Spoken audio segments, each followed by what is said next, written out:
The hour of 4:30 having arrived, I will call to order the Finance Committee of Monday, June 29th, 2026, and ask Director Schmidtke to please call the roll. Council President Madison. Here. Alder Revere. Here. Alder Vitiver. Here. Alder Evers. Here. Alder Lankella. Here. Alder O'Brien. Here. Mary of Quorum. Thank you. We have nobody registered for general public comment, but we do have registrants wishing to speak on items 3, 11, and 12, so those will be separated for comment.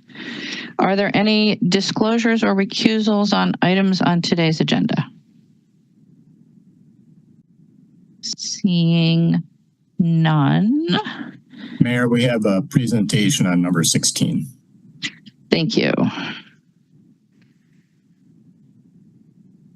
All right, so then that'll take us to the consent agenda. As previously noted, we'll be separating items 3, 11, 12, and 16. Are there other items that members of the body would like separated from the consent agenda at this time? President Madison. President Madison, you're muted. Oh, still in 2026. Okay. So item number 2, and then all of the items between 9 and 15. Also, inclusive of 9 and 15, Alder? 9 through 15. So 9. Yep. And then I thought it was in the email that 3 was going to be re-referred. The intent on item 3 is to make a motion to re-refer. That's correct. Okay. Thank you. Alder Revere? Thank you, Mayor. Please separate agenda item number 4 for a question or 2. Item 4. Thank you, Alder.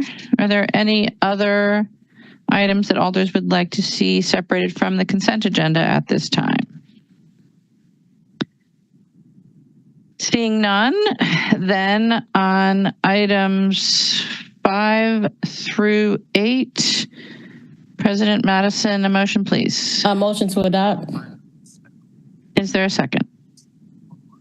Second. Moved and seconded to adopt items 5 through 8 with the recommendations therein. Is there any objection to recording unanimous vote in favor? Seeing no objection, those items and their recommendations are adopted. And that will take us then to item 2, which is Legistar 93615, creating a new classification of social services program supervisor in Comp Group 18, range 7 in the salary schedule, and creating a new 1.0 FTE position in the new classification within the 2026 CDA housing operating budget. On item 2, President Madison, a motion, please. Motion to adopt. Is there a second? Second. Moved and seconded to adopt item 2. On item 2, President Madison, questions for staff? Yeah, I just wanted to get an overview because it looks like it's a new classification and try to get a better understanding of what the role does. And I'm looking for, Julie Trimble is here from HR. Julie? Yes, thank you. So this position is being created to focus more specifically on the social services and resident services for tenants at the 3 different properties that the city oversees.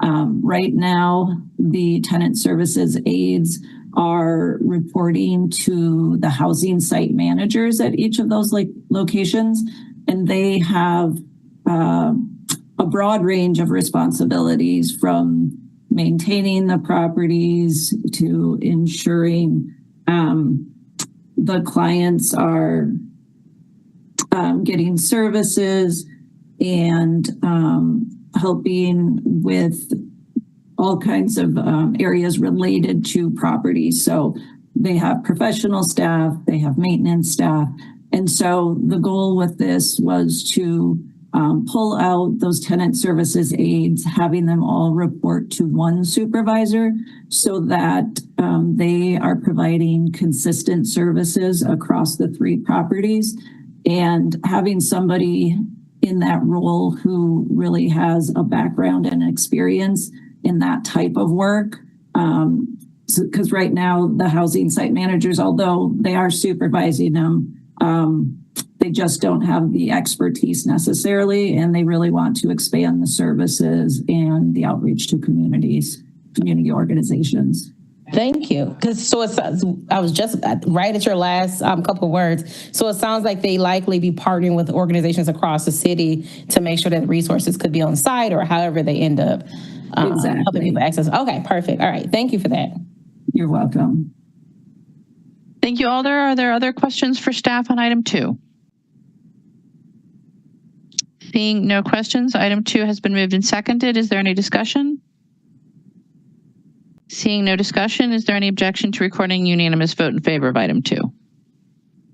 Seeing no objection, recording unanimous vote in favor of item 2 will take us to item 3, which is Legistar 93627, which would recreate the 1.0 FTE position number 2579 of administrative assistant in Comp Group 20, range 14 as an IT specialist, 1 in Comp Group 18, range 6 within the police department operating budget.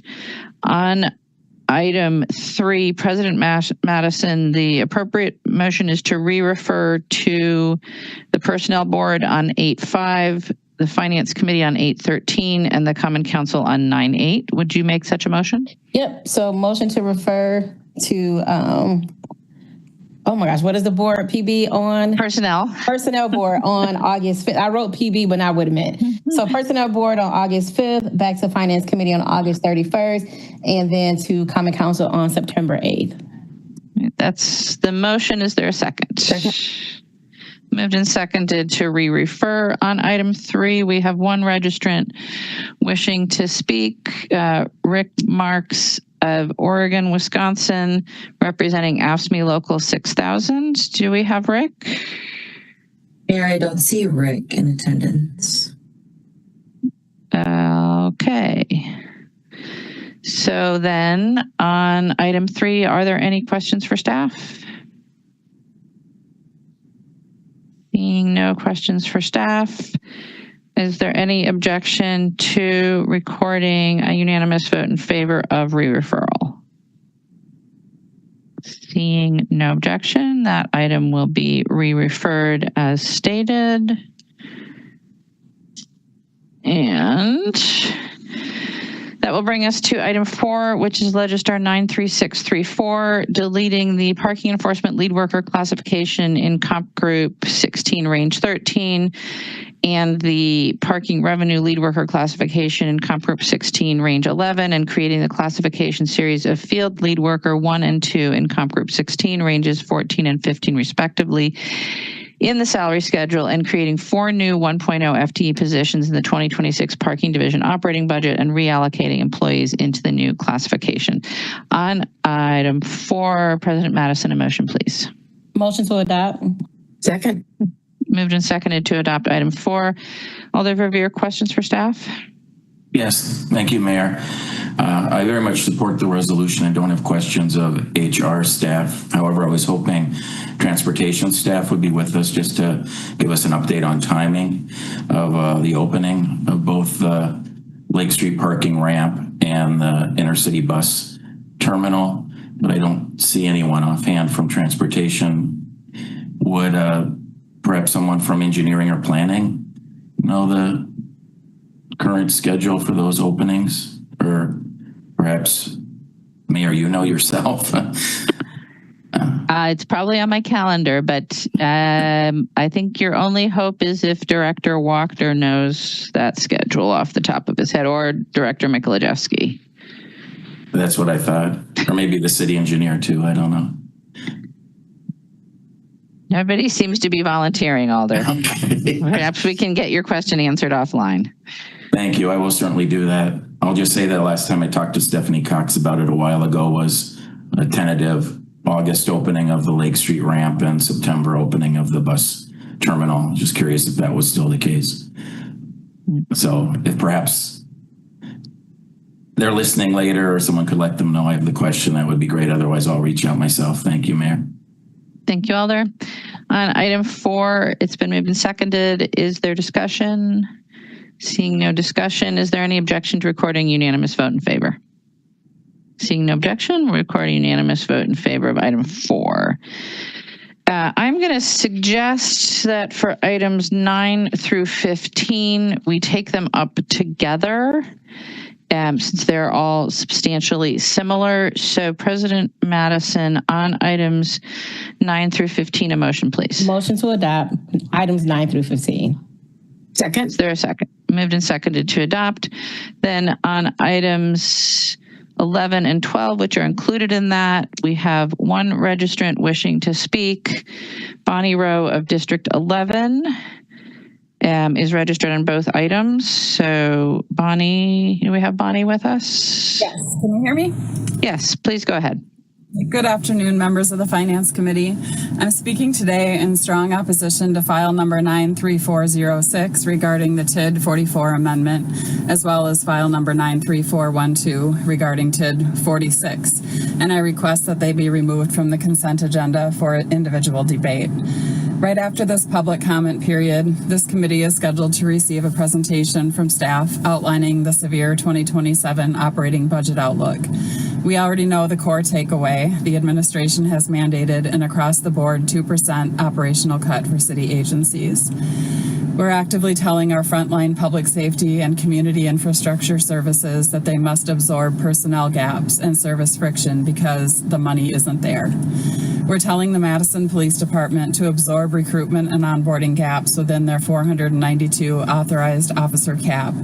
And we are tracking tight emergency parameters for our fire department. Yet on this very same agenda, the city is using its statutory mechanisms to borrow and spend $11.9 million in combined capital expansions to extend the operational life cycles of 2 highly mature, highly successful tax incremental districts.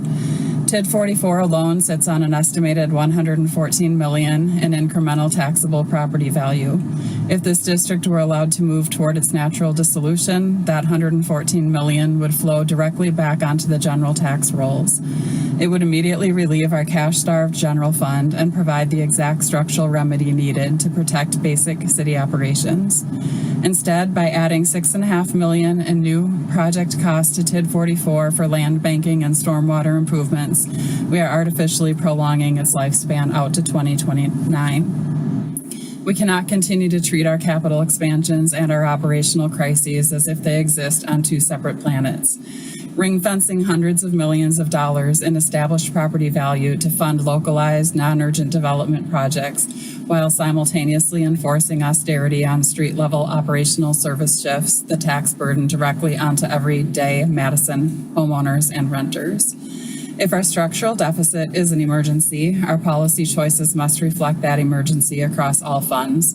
I urge the Finance Committee to vote to place on file or place a formal committee hold on these 2 amendments. Let these mature districts move toward dissolution so their tax bases can serve the entire city's general fund. Thank you for your time. Thank you. Are there any questions for the registrant? Seeing none, then items 9 through 15 have been moved and seconded. Anticipating questions for staff, I believe Director Mikolajewski has a short presentation.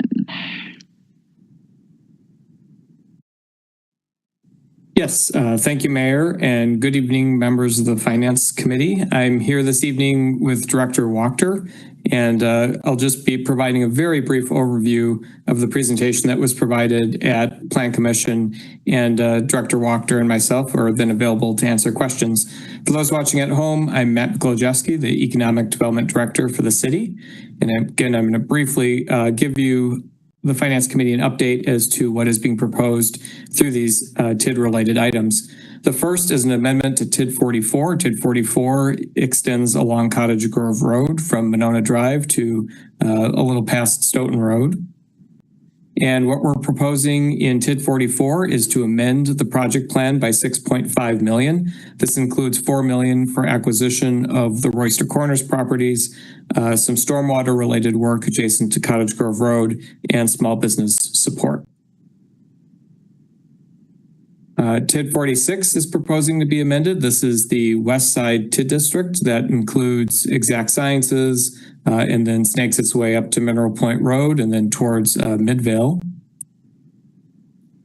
We're proposing a lot of public works improvements, $6.4 million total of investments. This includes sanitary sewer work, park-related work, stormwater work, some improvements to Science Drive, and then our small business programs.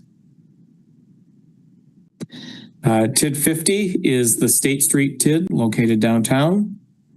And we have a rather modest amendment to this TID, $285,000 for some sanitary sewer improvements.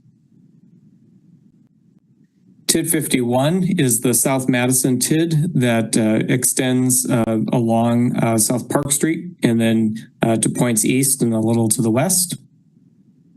We are not proposing any new expenditure of funding within this TID. What we are proposing, though, is to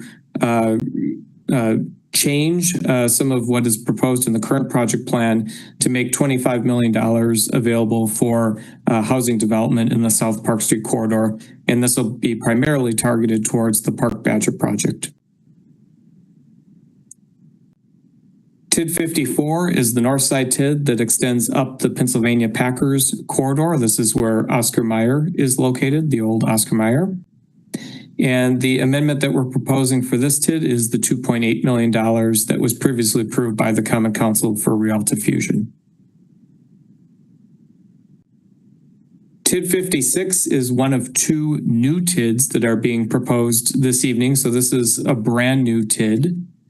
And consequently, as with many brand new TIDs, what we do at the beginning of implementing a new TID district is we work with our colleagues throughout city government, especially city engineering, and we ask ourselves, what are the projects that we will likely see in this TID over the next decade? And then we build a project plan based on those projects. And so what you see here is over $10 million of various public works improvements, plus $1.5 million worth of park improvements. These have been articulated in terms of what they could be, but I should note for these new TID districts that what we ultimately will spend in that TID can be amended at a future date if more urgent projects come forward. We also have in this TID $2.9 million for development loans, funding for small businesses support, and then as with all of our TIDs, we have $500,000 to cover various admin costs. And then finally, we have TID 57, which is also a west side TID. I think I forgot to mention that TID 56 is located on the west side near the intersection of Mineral Point and Yellowstone. TID 57 is located close by, also on the west side, northwest of Whitney Way and the Beltline. And in this TID, again, we also have an $8.5 million placeholder for public works related projects, $2 million for development loan at Odana Medical Circle project, small business support, and then admin costs. And with that, I'll stop sharing, and myself or Director Wachter are happy to answer any questions you may have. Thank you, Director Mikulajewski. President Madison, questions? Yeah, I might have missed the slide, but I think I counted $5.5 million in small business development assistance. Does that sound correct? Yes, somewhere around that number, yes. And then in very plain language, having not had coffee since around noon, what kind of, does this also include like commercial ownership assistance grants, or I just want to make sure I understand from previously serving on EDC, what does it include? Yes, for all of these districts, it includes the facade grant program, the building improvement grant program, the commercial ownership assistance program, and then for some of the districts, it includes the small cap TIF program as well. Perfect. Thank you. Yeah. Thank you, President Madison. Other questions for staff on these items? Alder Vitever. So we had a public speaker who said that if we closed the two TIDs, at their natural conclusion point, it would immediately solve our budget issues for the operating budget. Is that the correct assessment in your view? I don't believe. It's fine if this goes to Director Schmidtke. Yes, I'll direct it to Director Schmidtke. Thanks, Matt. Thanks for that question, Alder Vitever. So the way that the TIDs interact with the levy limit, so if you all recall, how much the city can spend in its operating budget from a revenue perspective is mainly dictated by the state, and particularly the levy limit. And so when a TID closes, half of the value is then brought into the levy limit calculation. And but you have to remember that in the city, we have almost $50 billion of tax base.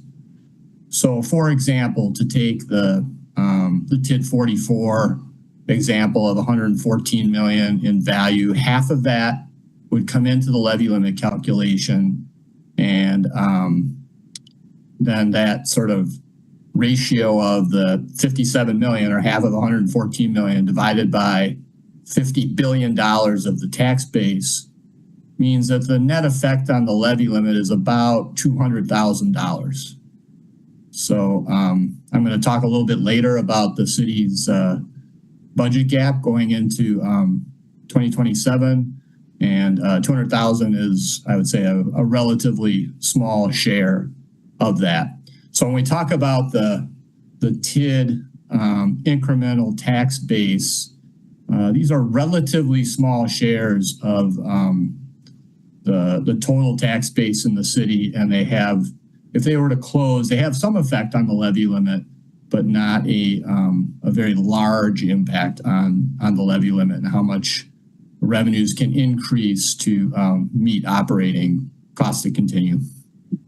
But would they have any impact on the expenditure restraint limit? And that's the biggest thing we're up against. Anytime you add revenues in the general fund, you then have to take into account the effect on expenditure restraint as well. So both of those then act in tandem. Okay, sorry. So we would get more revenue, but then if we spent that revenue, that moves us closer to the expenditure restraint limit. Right. So I'm just trying to understand. So we're in the operating budget as we look ahead. Our number one constraint is expenditure restraint. And so it's not the levy limit, it's the expenditure restraint. So if we get that additional revenue, that doesn't bring down our expenditures to expenditure restraint. It doesn't offset it because it's revenue expense.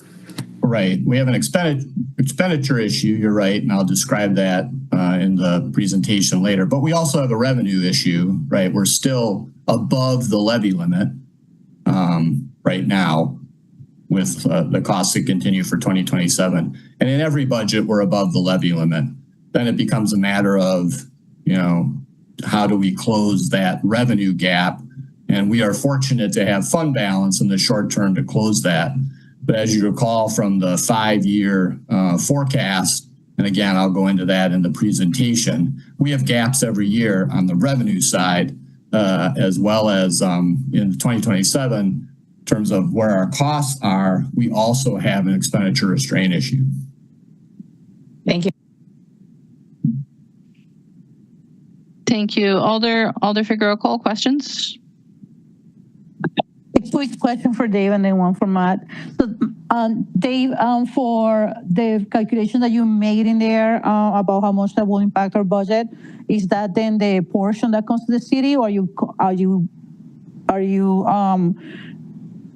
your number in general? Do we still then have to give, or from the number that you gave, we still have to give the percentage to MATC, Dane County, and all of those other entities and the school system, for example? Yeah, thanks for that question. I was just talking in terms of the city budget. Okay. And how the levy limit would function for the city. all of the property value in effect would go back onto the tax rolls. It would affect the tax rate for all of the taxing jurisdictions. So no, 100% of the money doesn't come from TID, doesn't come to us. We had to split it to the other agents, to the other taxes. Alder, you're talking about two different things. Okay. So Dave is just talking about the room that gets added to the levy limit, and you're talking about the cash in the TID that gets dispersed.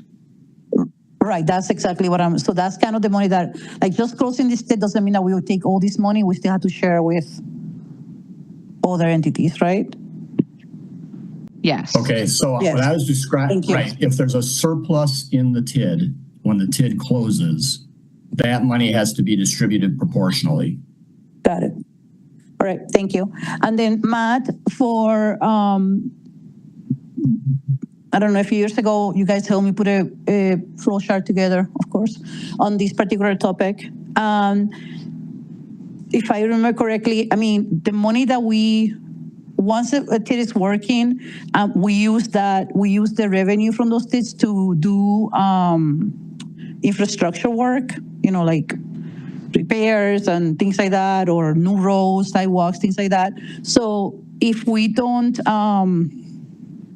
what is the consequence of not having this type of resource available to us to pay for those jobs? Sure. Or projects?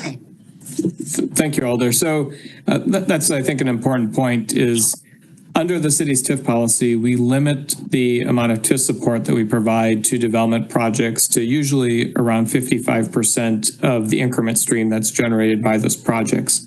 And one of the reasons we do that is it reserves roughly 45% of the increment that's generated to be used for public infrastructure-related projects, park-related projects. So to the Alder's question, if we did not have TIF dollars available to complete these park projects and infrastructure projects, then we would be reliant on the general levy and our general GO borrowing, non-TIF supported GO borrowing in the capital budget to do this work. With some exceptions that obviously the utilities have their utility funding, and the park has some improvement fees, but generally speaking, we would need to use other sources to cover these projects. Thank you. Thank you, Alder. Alder Matthews, questions for staff?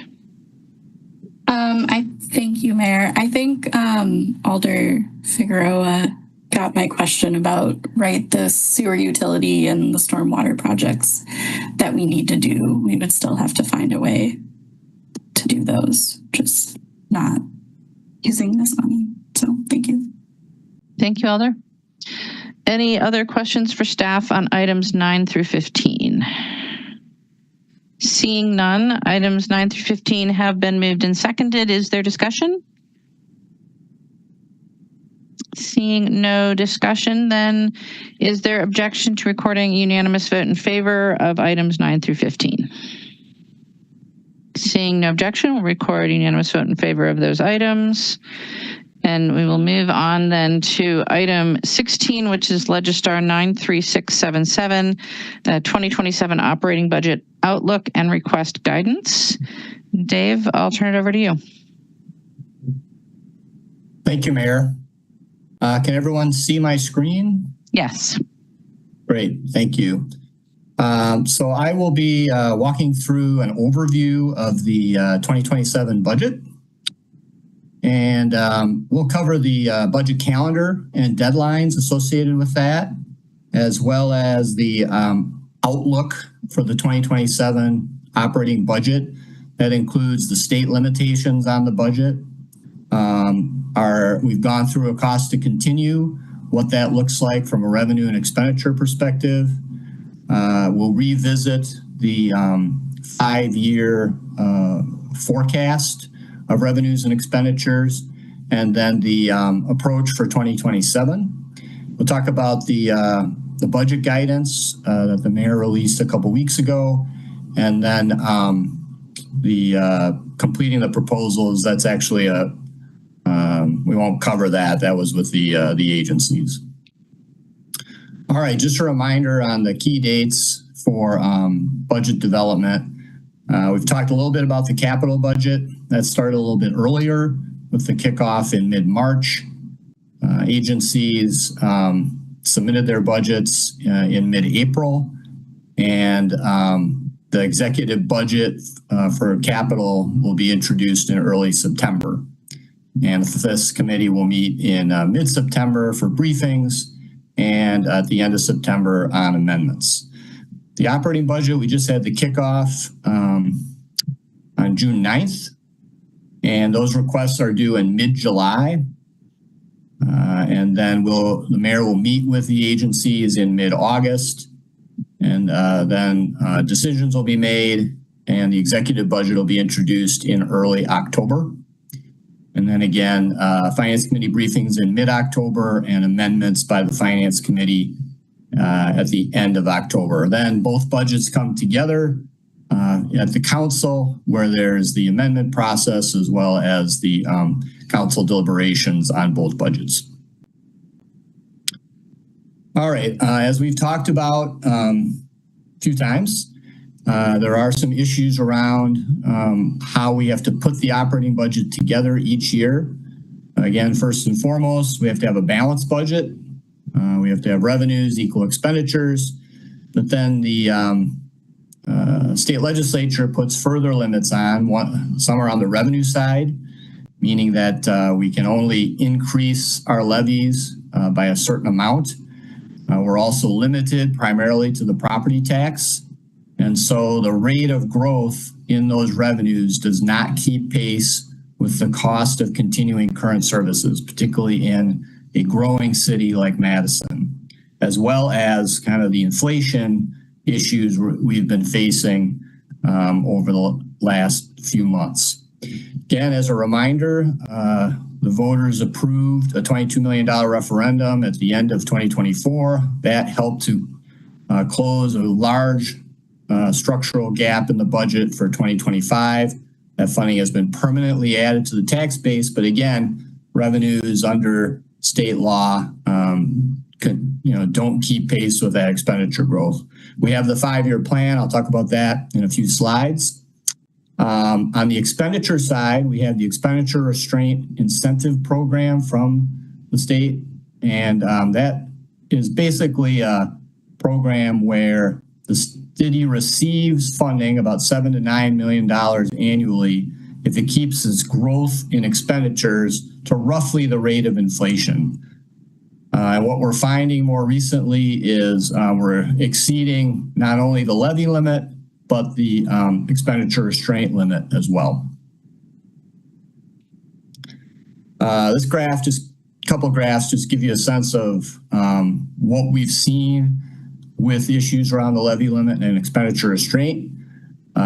You'll see that we have revenues are limited by the levy limit, and then expenses exceed those revenues, but have been typically, prior to 2026, below the expenditure restraint limit. All right.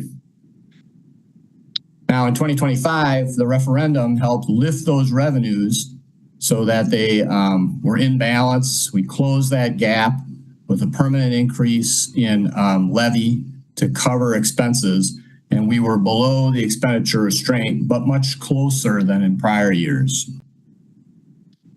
We also do amendments each year.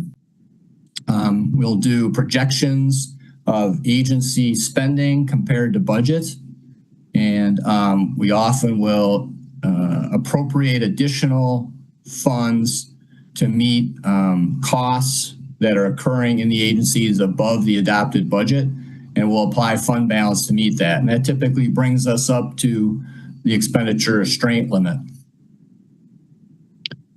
Now in 2026, what we found is that expenses and revenues were on par, but at the expenditure restraint limit, but below the levy limit. That was due to a number of factors, primarily additional state aid that the city received. You heard about the municipal services payment when you were briefed by the city's lobbyists at the state level. And the increase that was in the state budget, Madison benefited from that considerably, as well as other revenue growth, particularly investment income. And so we were able to then basically reduce the amount that we needed from the levy and fill that gap with other revenues. But it brought us up, allowed us to be very close to the expenditure restraint limit. Now, if we go $1 over the expenditure restraint limit, we lose that $7 to $9 million of state aid that the city receives each year. So the expenditure restraint limit is very important. So that's gives you some background on the revenues and expenditure picture. When we start the operating budget process each year, we go through a cost to continue process with each agency. We look at revenue projections citywide. We take out any one-time funding that may have been provided in the previous budget. We estimate salary and benefits for the upcoming year, including any step and longevity increases for each position in the city, as well as any negotiated increases. We also put in estimates or placeholders of what we expect benefits to go up, such as health insurance and retirement, and we will update those over the summer. And we also look at internal service costs for fleet, insurance, and workers' comp, as well as update the city's cost allocation plan, which is basically the enterprise agencies, such as the utilities, how much they pay to support central administrative costs. The agencies then are looking at their own budgets. We're removing one-time funding, looking at their costs, and annualizing any partial year commitments, of which there are several coming in from the 2026 budget. We look at any sort of contracts that are currently in place for services and any sort of inflation associated with that and built into those contracts. And then we meet with the agencies one-on-one and walk through all of these estimates. So we went through that entire effort, looked at revenues, looked at expenditures, looked at the levy limit, the expenditure restraint limit. We're estimating revenues right now of about $472 million. That's about 4.3% higher than the adopted 2026 budget.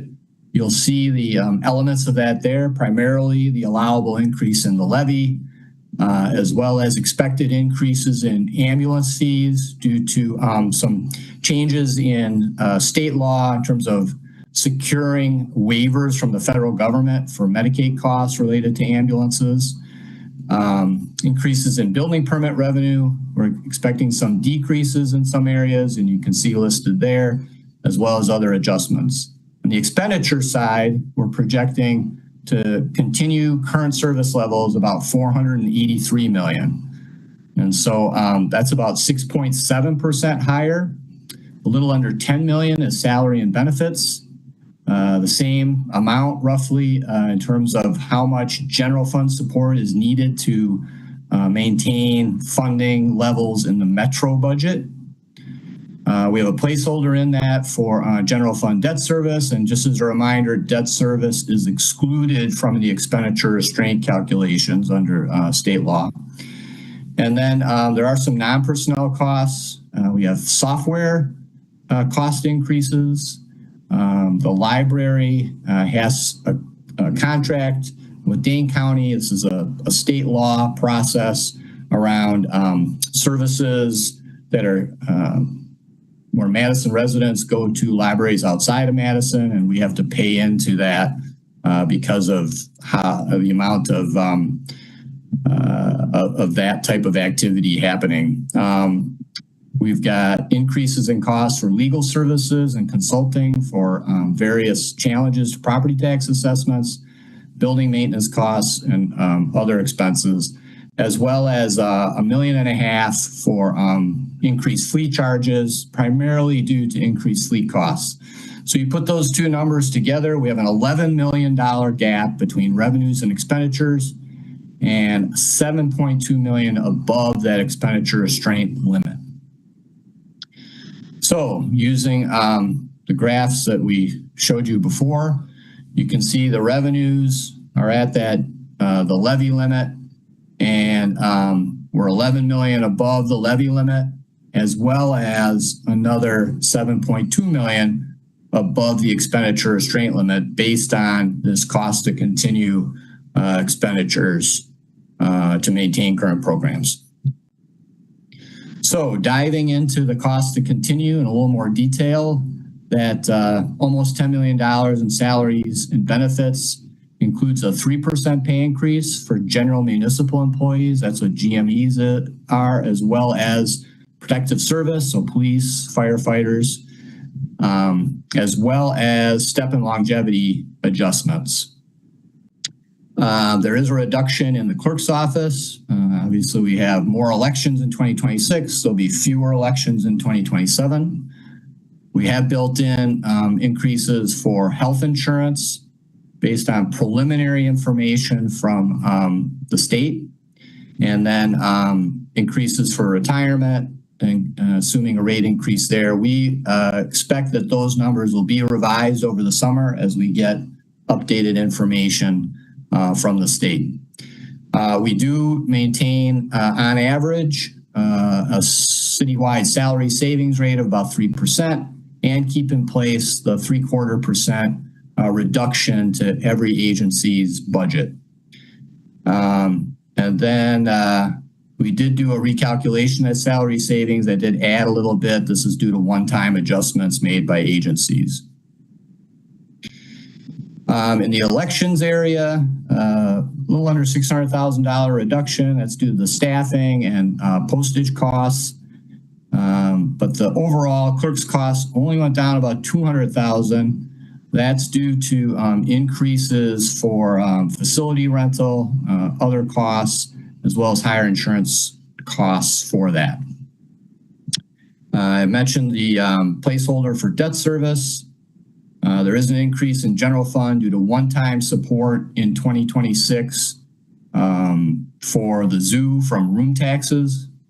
And I mentioned the consulting and legal services costs for property assessment challenges. We are seeing increasing software costs, a little under $1 million in IT, and then funding in police as well. And then building maintenance costs and the library contracts and other costs related to purchase services. The Metro subsidy is going up almost $10 million.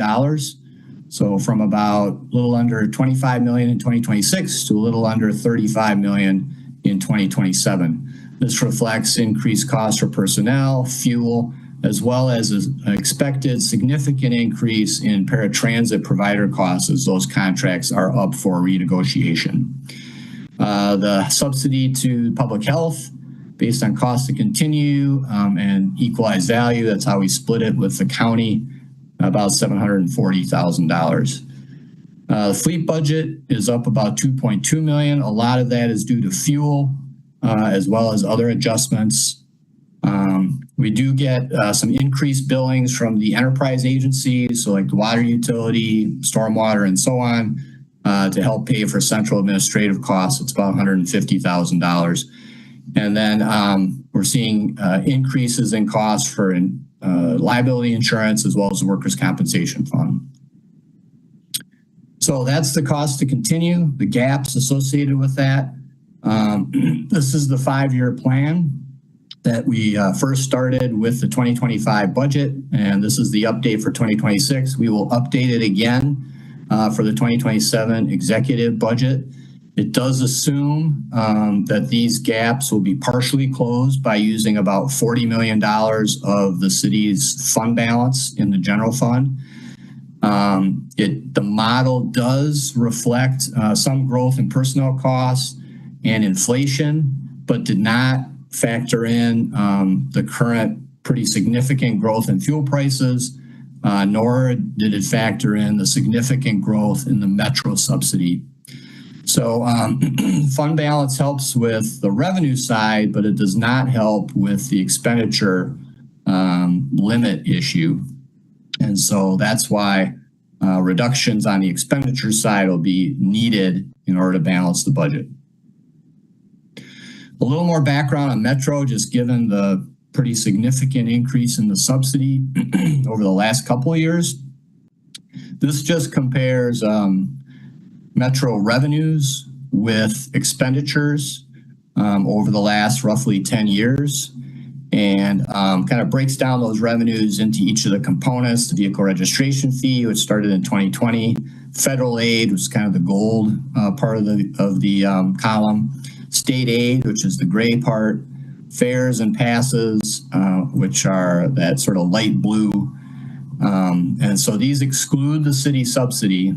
So you can see in 2017, that subsidy was a little over $10 million and stayed at that level until obviously the pandemic dramatically changed ridership, the funding mix as the federal government stepped in to help support transit operations. Vehicle registration fee came into effect.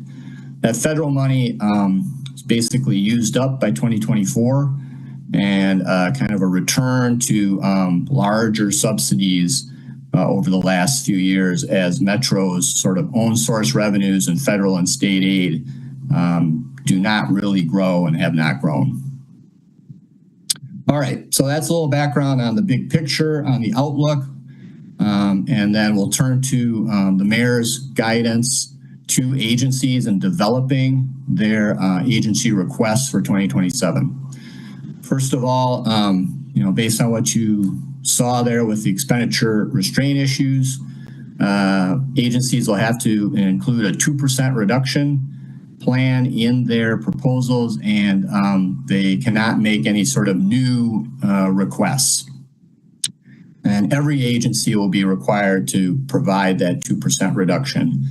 We'll continue the salary savings and the budget efficiencies, no new positions, no supplemental requests. And this has been expanded to enterprise and restricted funds that have typically not had to put forward reduction proposals, basically to keep in mind the overall affordability to residents and taxpayers of both property taxes as well as user fees. For the general library and fleet funds, we have that 0.75% reduction. They'll have to manage to that. And enterprise and restricted funds, they're expected to develop an operating budget that is consistent with current revenue projections and work to limit the growth in user rates to the extent possible. I've talked a lot about what salary savings is. All agencies have to budget for salary savings. That average is about 3% citywide. It varies. Smaller agencies, very small agencies don't have salary savings requirements. Larger agencies have the 4%.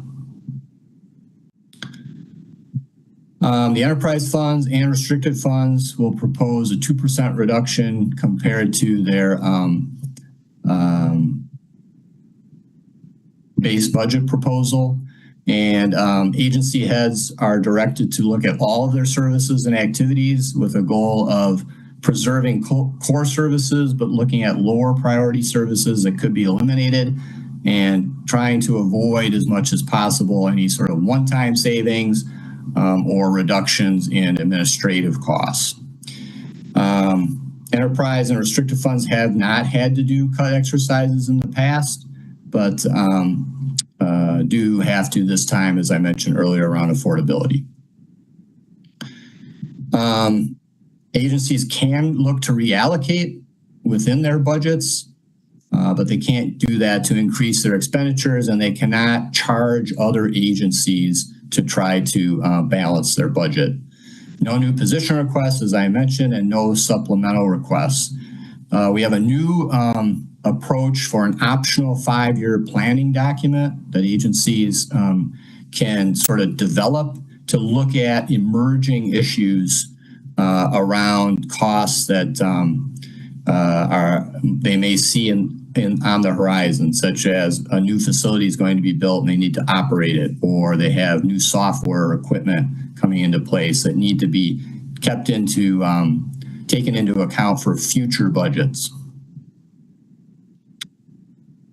Again, agencies are asked when they develop their budget to keep in mind citywide priorities around racial equity, social justice, sustainability, and look to be creative and innovative, and looking across agencies for ideas around how to find efficiencies. And then new for this budget, we'll be looking at service indicators that have come out of the Results Madison data engagement, and looking to review those and look at ways to publish those as a part of the executive budget in October as part of building out greater work towards outcome budgeting. All right, with that, I'll stop sharing and happy to answer any questions. Thank you, Director Schmidtke. Questions for Dave on item 16? Alder Vittever. So if we were to raise bus fares, that would help us on the revenue side, but it would do nothing for the expenditure restraint limit. Is that correct? No, it's not correct. So if you raise bus fares, that's in a different fund than the general fund. Expenditure restraint only applies to the general fund. So those things supported by property taxes. And so if bus fares were raised, that would mean less of a general fund subsidy needed, and that would shrink that 10 million by whatever amount was raised from an increase in bus fares under that example. Thank you, Alder. Other questions? Alder Evers. Yes, thanks, Mayor. With that logic, Dave, are there other sources of funds that could be raised? In the past, we have created revenue that subsidized Metro. Are there other alternatives that we could consider that perhaps would relieve some of the pressure on our budget, even increasing some of the fees that we put in place in the past? Thanks, Alder. Great question. As long as that revenue is outside of the general fund, and we have pursued some strategies in the past, as you may recall, and we talked about, well, some of those strategies we've pursued are special charges. So we have the urban forestry special charge or the resource recovery special charge. Both of those helped to fund activities that were formerly in the general fund.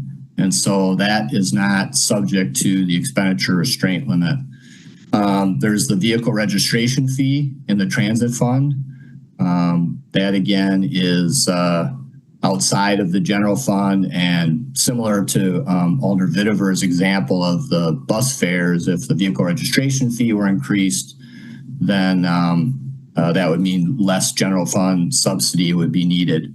And then you may recall that in all of the discussions leading up to the referendum in 2024, we talked about an infrastructure special charge as a possible option in the future. That would be a new special charge, and that's an example of another option of a special revenue outside of the general fund that would have its own fund, and costs would be paid for from that. But that is a process we have to go through, as we did with urban forestry and resource recovery, to put something like that in place. Well, thank you. That's helpful. And perhaps that's the kind of thing that alders need to examine, to how much our residents wish to take on additional fees. But regarding this 2% reduction, is it anticipated that agencies can handle this without layoffs, or is it anticipated that this will result in some layoffs? I think it's difficult to say right now. I think our vacancy rate is above 2% at the moment, which would tend to lead to a conclusion that probably could absorb position reductions without layoffs. but it depends on where reductions might be considered. I'll just, these are proposals that the agencies are putting together. Ultimately, they have to be decided upon by the mayor and then by the council as to whether or not they go forward, and those sort of issues can be sort of teased out at that time. But just with the big numbers, looking at 2% versus what our vacancy rate is, even if you have to do all the 2%, probably would not expect layoffs, but can't guarantee that. One last question. I seem to recall last year we were facing the recently passed state law regarding potential cuts to protective services and the penalties that municipalities would have potentially endure. Could you reference that and explain how that may come into, something that we should consider moving forward? Yeah, thanks for that question, Alder. So I think you're referring to the maintenance of effort for law enforcement and fire and emergency medical services. And so the state put that into place about 3 years ago in tandem with significant statewide increases in shared revenue. And so under that requirement for law enforcement, the police spending in effect needs to meet one of 3 criteria, and basically maintaining the same number of law enforcement officers or maintaining the same share of the property tax levy for law enforcement officers, or maintaining the same amount, at least the same amount for employing law enforcement officers. So you have to meet one of those. And then for fire and emergency medical services, there's 4 criteria, generally similar to the 3 police. And then there's a training criteria as well as a response times. And you have to meet at least 2 of those 4.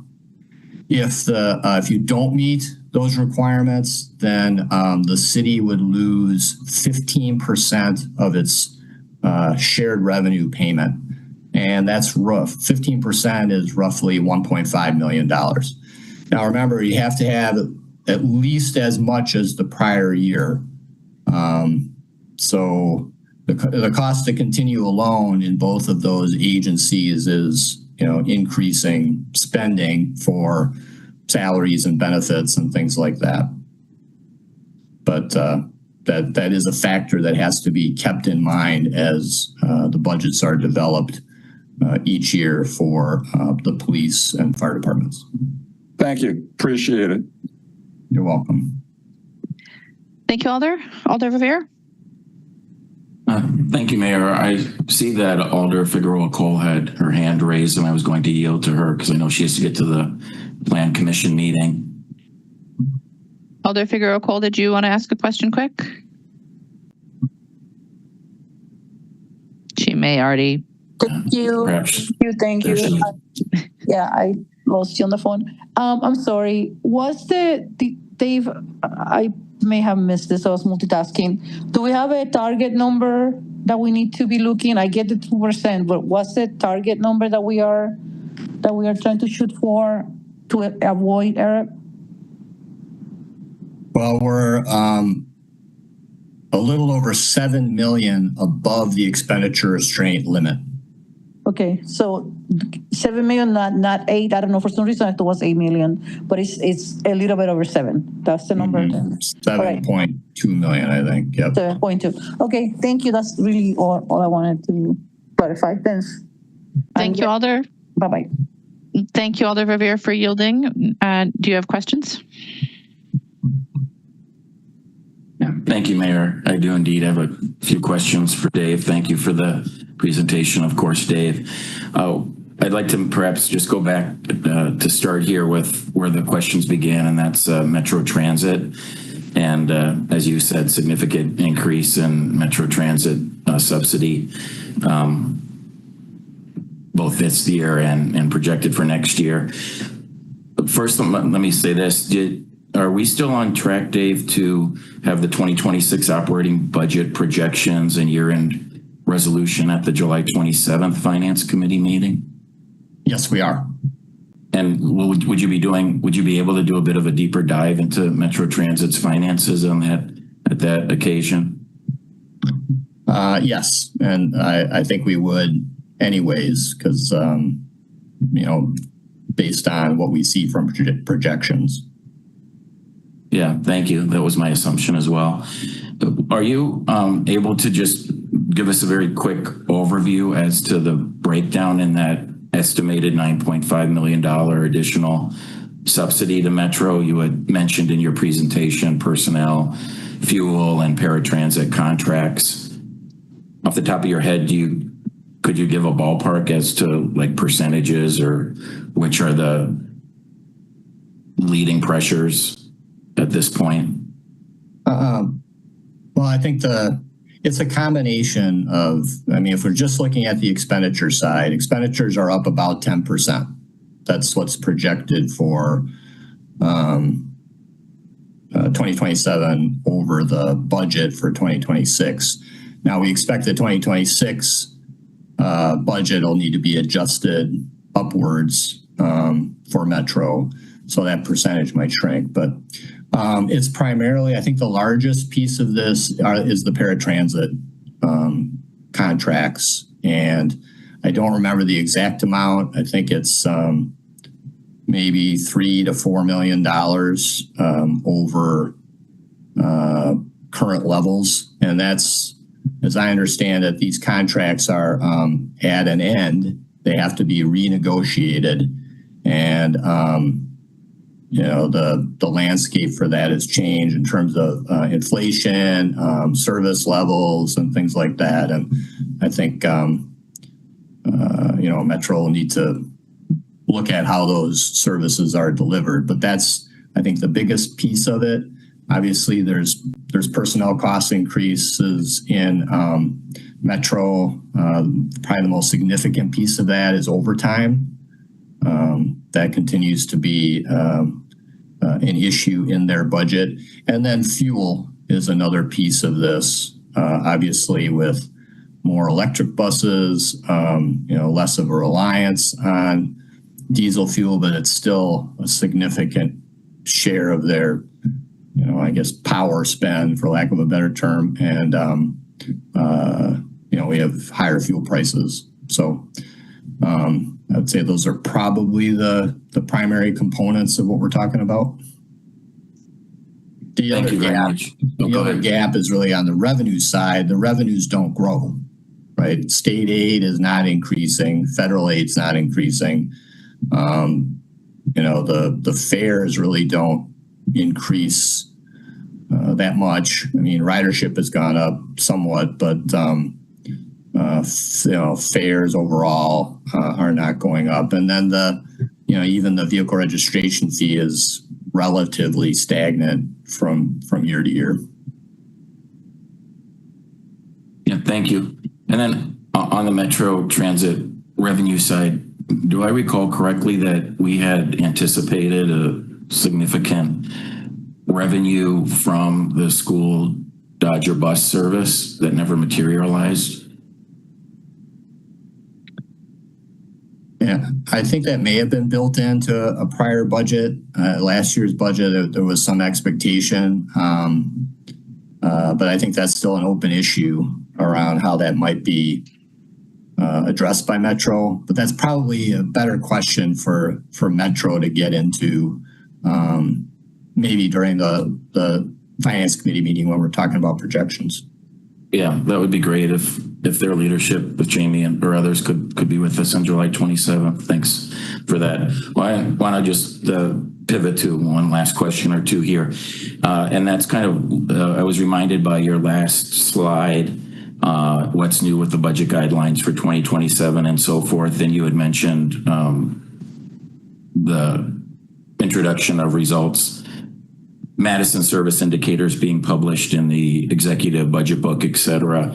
And that got me to thinking, will all of the agency, will everything that we're requesting of agencies be published and available to the public? I know it takes a few weeks after they're due to your office, but will everything be available to the public that you just reviewed? The one area that I specifically wanted to make sure would be part of the agency budget request, and I don't know if it'll be in the transmittal memos from the division and department heads, is the 2% reduction requirements, as well as the optional 5-year long-range planning document. Thanks for that question, Alder. So we do publish the agency request. It usually takes about 3 weeks or so after, 3 to 4 weeks after the budgets are due. So they're due July 17th this year.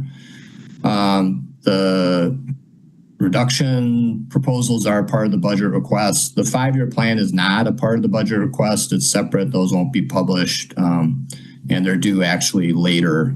So those will be sort of outside of the budget process. And then the indicators will come in the executive budget, and will only be for agencies that have gone through the data engagement, which is a lot of the agencies, but not all of them. Thank you. Will the long range planning documents that again I know are optional for agencies, will those at least be available to alders? Would your office be able to share those with the alders when they're available? I'm not sure the format on those yet, but we can get back to you about that. Okay. Thank you. Obviously, the most that's available, the better. Appreciate the presentation again, Dave. Thanks. Thank you, Mayor. Thank you, Alder. Alder Lankella. Thank you, Mayor. Thank you, Director Sumitsky. It's really helped me to see your presentation. Thank you for bringing that together, those numbers. Is this available for us? I didn't see it in the legislature. Is this can be shared with us at all for future? The presentation's attached to Legistar. Should be. If not, we'll attach it, but I'm pretty sure it's attached. I think that in the email inviting other alders to participate in today's meeting, I think that was linked as well. Yeah, it's on Legistar. Couldn't find it. Thank you. Thank you, Alder. If you have any trouble, just email me and we can send it to you again. Great. Thank you. You're welcome. Any other questions for Dave? If not, thank you, Dave. That is the last item on our agenda, so I would entertain a motion to adjourn. Motion to adjourn. Second. Moved and seconded to adjourn. Is there any objection to recording unanimous vote in favor of adjournment? Seeing no objection, we stand adjourned. Have a good evening, everyone. And happy birthday to Dave tomorrow.